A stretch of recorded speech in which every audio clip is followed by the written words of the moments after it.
Hello मेरे प्यारे बच्चों, कैसे हो आप सब। I hope all of you are doing very well.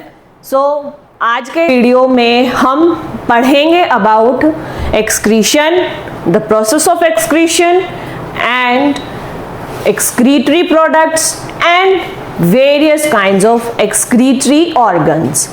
सो करते हैं हम आज की अपनी इस वीडियो को शुरू।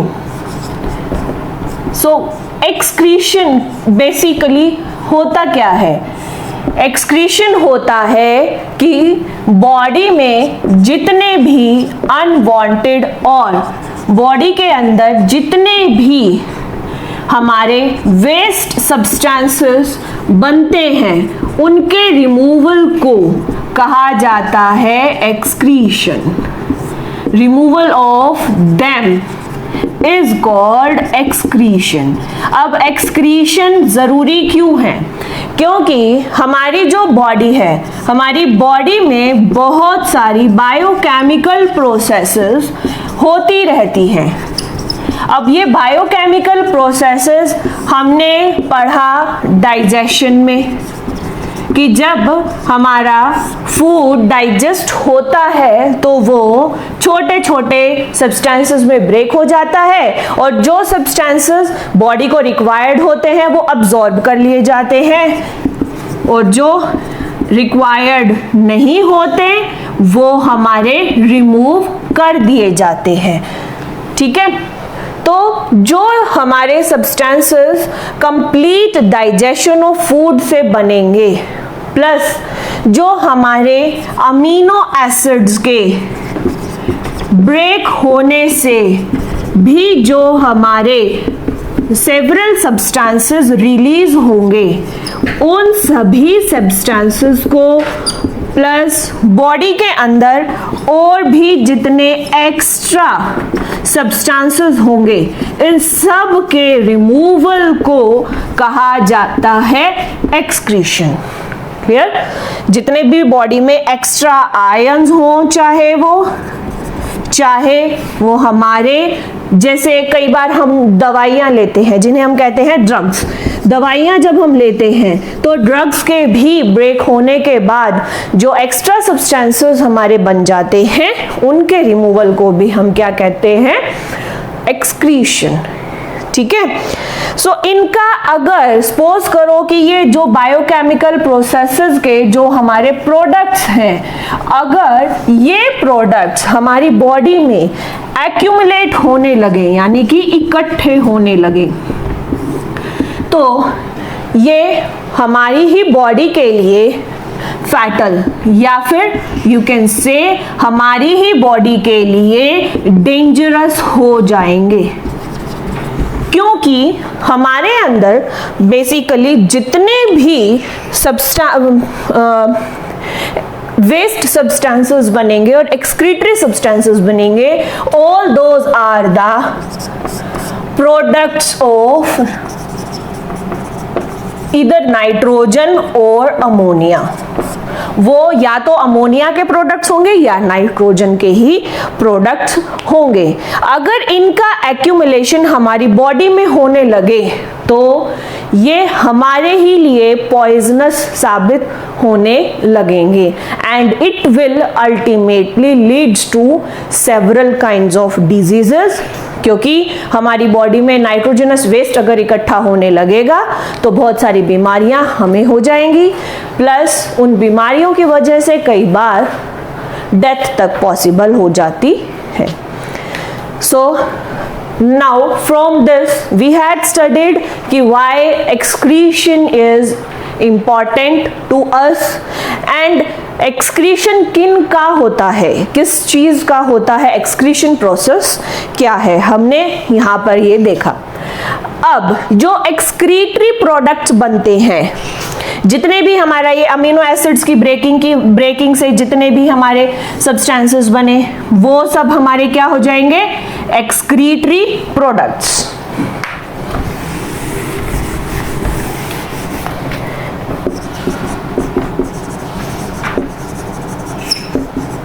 एक्सक्रीटरी प्रोडक्ट्स हमारे वो प्रोडक्ट्स होंगे जिन प्रोडक्ट्स को हमारी बॉडी से ही बाहर निकालना होता है। क्लियर? एक्सक्रीटरी प्रोडक्ट्स में अब आता क्या है, जो एक्सक्रीटरी प्रोडक्ट्स है ना, ये प्रोडक्ट्स डिपेंड करते हैं कि एक ऑर्गेनिज्म का, किसी भी लिविंग ऑर्गेनिज्म का फर्स्ट ऑफ ऑल तो हैबिटेट क्या है और उसकी हैबिट्स क्या है। हैबिटेट एंड हैबिट्स इन दोनों पर ही डिपेंड करता है। हैबिट्स यानी कि वो किस तरह का खाना ले रहा है या किस तरह के प्रोडक्ट्स वो कंज्यूम कर रहा है, एंड हैबिटेट यानी कि कोई भी ऑर्गेनिज्म एक्वेटिक हैबिटेट में रह रहा है या फिर टेरेस्ट्रियल है या एरियल है। इन सब चीजों के ऊपर डिपेंड करते हैं हमारे एक्सक्रीटरी प्रोडक्ट्स। अब एक्सक्रीटरी प्रोडक्ट्स अभी हमने पढ़ा कि ये हमारे या तो नाइट्रोजन के प्रोडक्ट्स होते हैं या फिर अमोनिया के प्रोडक्ट्स होते हैं। तो एक तो एक्सक्रीटरी प्रोडक्ट हमारा अमोनिया ही हो गया, एक एक्सक्रीटरी प्रोडक्ट हमारा अमोनिया ही हो गया है। अब अमोनिया हमारी बॉडी में बनता कैसे है? अमोनिया बनता है हमारा जब अमीनो एसिड्स ब्रेक होते हैं।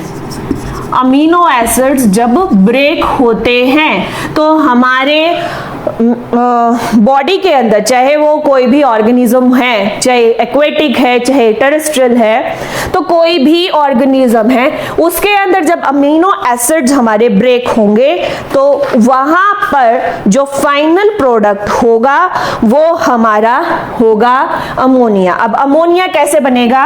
हाइड्रोजन आयन जब हमारा अमीनो आयन यानी अमीनो ग्रुप के साथ जब ज्वाइन करेगा तो वो बना देगा अमोनिया।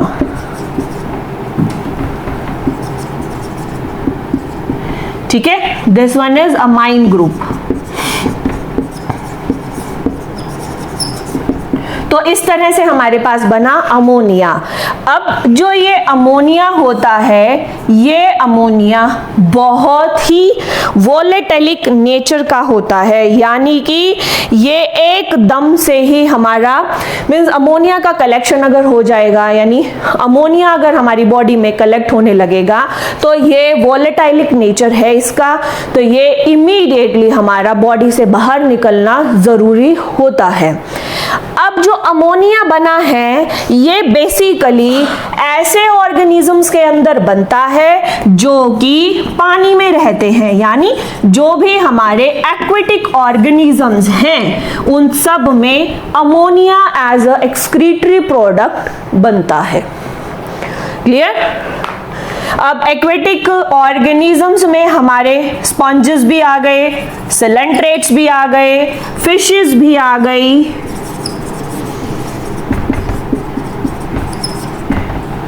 Etcetera etcetera. जितने भी हमारे पानी में, इंक्लूडिंग क्रोकोडाइल ऑल्सो, जितने भी हमारे पानी में रहने वाले जीव जंतु हैं, जितने भी हमारे एक्वेटिक एनिमल्स हैं, उन सब में ही हमारा अमोनिया एक एक्सक्रीटरी प्रोडक्ट के रूप में बनता है।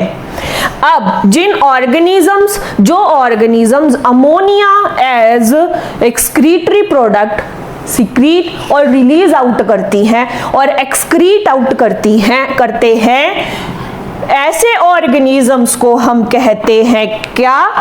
Ammonotelic.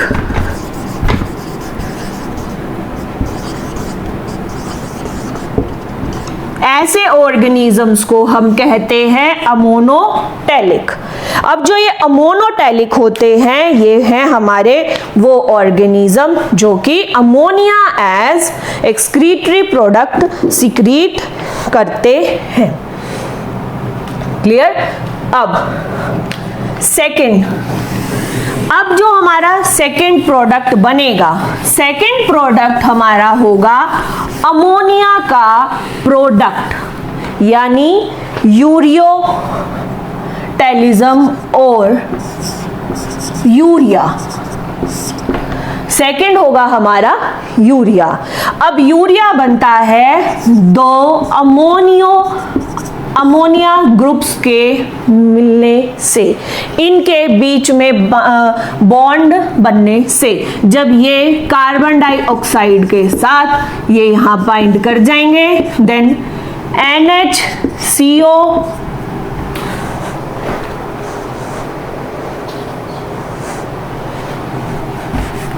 NH2CO NH2. Two ammonia molecules when combined with the single carbon dioxide molecule, then हमारे पास बनेगा urea plus water, urea plus water. अच्छा, जो हमारा अमोनिया था वो वोलेटिलिक नेचर का था, यानी कि उसका रिमूवल ऑल ऑफ सडन होना, यानी बनते ही उसका एक्सक्रीशन होना कंपल्सरी था। अब यहाँ पर यूरिया जो है वो क्रिस्टलाइन फॉर्म में हो जाता है, थोड़े बहुत इसके क्रिस्टल्स बनने शुरू हो जाते हैं, यानी कि ये क्रिस्टलाइन फॉर्म में होता है बट सम एक्सटेंट तक। ठीक है।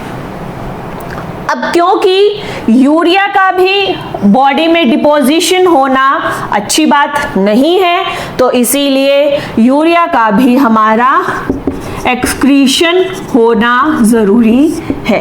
अब क्योंकि जो यूरिया है ये थोड़ा बहुत क्रिस्टलिनिक फॉर्म में होता है, तो अमोनिया के कंपैरिजन में लेस हार्मफुल होता है, लेकिन इसका एक्सक्रीशन भी, यानी कि ये भी यूरिया भी हमारा उन्हीं ऑर्गेनिजम्स में बनता है जो एक्वेटिक हैबिटेट शो करते हैं, यानी एक्वेटिक हैबिटेट जिन भी एनिमल्स में होगा उनमें यूरिया एज वेस्ट प्रोडक्ट बनेगा। Clear? So this was about urea as excretory product. जिन ऑर्गेनिजम्स के अंदर urea as a waste product बनता है, ऐसे ऑर्गेनिजम्स को हम कहते हैं यूरियोटैलिक। ऐसे ऑर्गेनिजम्स को हम कहते हैं, यानी एनिमल्स को कहते हैं हम यूरियोटैलिक एनिमल्स। अब इसके बाद आता है हमारा third excretory product, that is uric acid.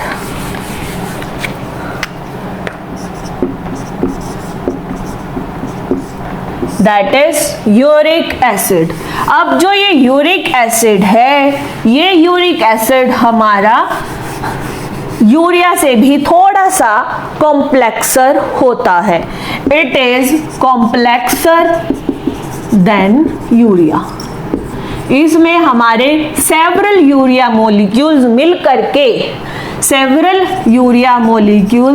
करके यूरिक एसिड बनाएंगे, combine to form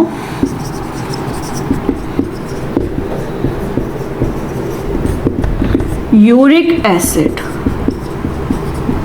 अब जो ये यूरिक एसिड है, अगर तो ये हमारे जॉइंट्स में अगर कलेक्ट हो जाता है तो ये जॉइंट्स में पेन जैसे सिचुएशन क्रिएट कर देता है। तो समटाइम्स हमारे बड़े लोगों को जब जॉइंट पेन होता है तो वो उसका रीज़न यूरिक एसिड का एक्यूमुलेशन भी हो सकता है। अब जिन ऑर्गेनिजम्स के अंदर uric acid as excretory product बनता है उनको हम कहते हैं यूरिकोटैलिक एनिमल्स।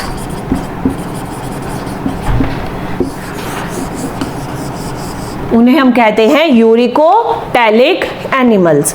अब यूरिया से कॉम्प्लेक्सर यूरिक एसिड है, लेकिन यूरिक एसिड जो है हमारा ये क्रिस्टलिन फॉर्म में हमारा बॉडी में डिपॉजिट हो सकता है।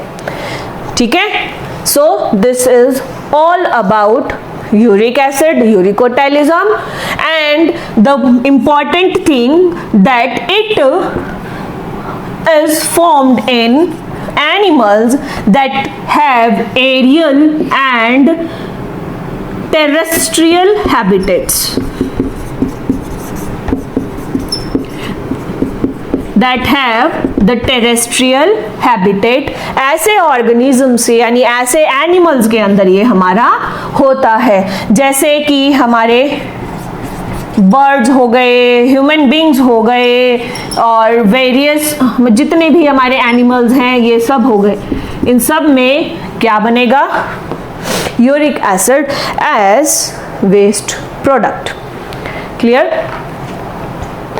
अब आते हैं, ये हो गया हमारा एक्सक्रीटरी प्रोडक्ट। जब एक्सक्रीटरी प्रोडक्ट्स डिफरेंट हैं, इनके अलावा भी हमारे कुछ एक्सक्रीटरी प्रोडक्ट्स होते हैं, जैसे कि ड्रग्स के कुछ हिस्से हो गए, यानी ड्रग्स का जो वेस्ट पार्ट है वो हो गया, कार्बन डाइऑक्साइड हो गया, एक्सेस वाटर हो गया जो कि स्वेटिंग की फॉर्म में निकलता है। स्वेटिंग में वाटर के साथ साथ एक्स्ट्रा मिनरल आयंस भी हमारे बाहर आ जाते हैं। तो in this way various excretory products are formed in human body as well as in another animals also. ठीक है, अब आते हैं हम वेरियस जो एक्सक्रीटरी ऑर्गन्स हैं उनके बारे में पढ़ने के लिए।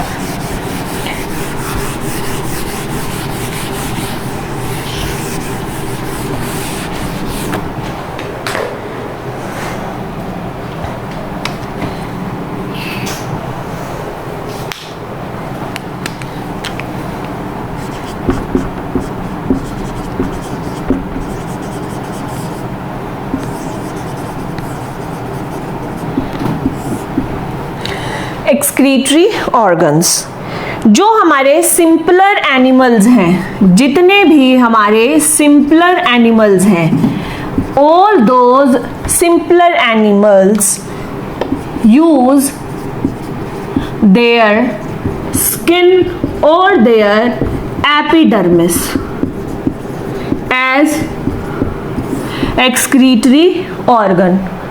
कैसे? क्योंकि उनके अंदर, सिंपलर एनिमल्स के अंदर सिंपली डिफ्यूजन के थ्रू ही हमारा एक्सक्रीटरी प्रोडक्ट बॉडी से बाहर निकल जाते हैं। सो इनको किसी पर्टिकुलर ऑर्गन की ज़रूरत नहीं पड़ती है। अब कुछ हमारे ऐसे ऑर्गन एनिमल्स ऐसे हैं, जैसे वर्टिब्रेट्स हैं। बेसिकली वर्टिब्रेट्स में several types of excretory organs हमें देखने को मिलेंगे। सबसे पहले फ्लैटवर्म्स। फ्लैटवर्म्स में नेफ्रीडिया जो है वो उनका एक्सक्रीटरी ऑर्गन है। नेफ्रीडिया जो है वो इनका एक्सक्रीटरी ऑर्गन है।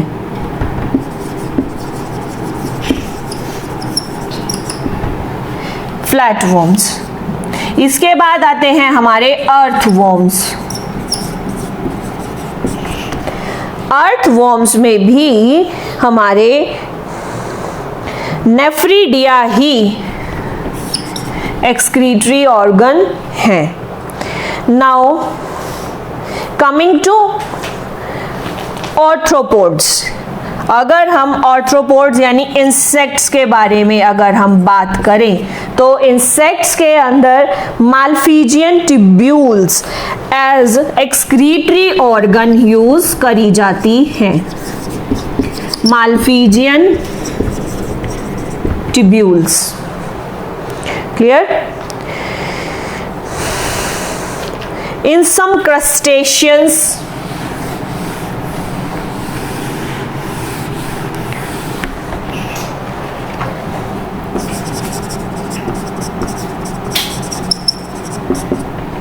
green glands are used as excretory organ.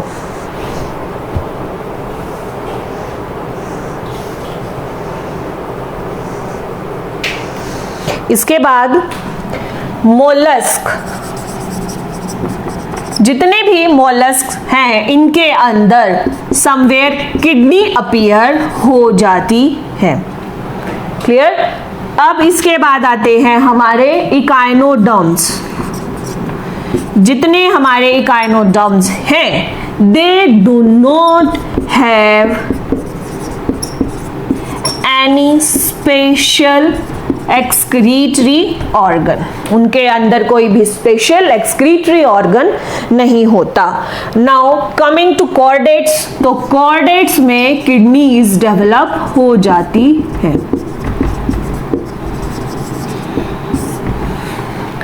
Clear?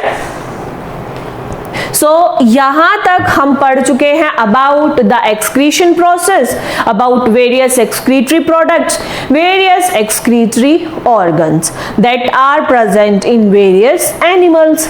So video में हम इतना ही पढ़ेंगे अभी, मिलते हैं अपनी अगली वीडियो में। Till then study hard and take care, and yes, मेरे चैनल के साथ जरूर जुड़े रहें, that is Biogyan. Till then bye bye, take care. Yes, conjunctivitis से थोड़ा बच के रहना बच्चों। Bye, take care.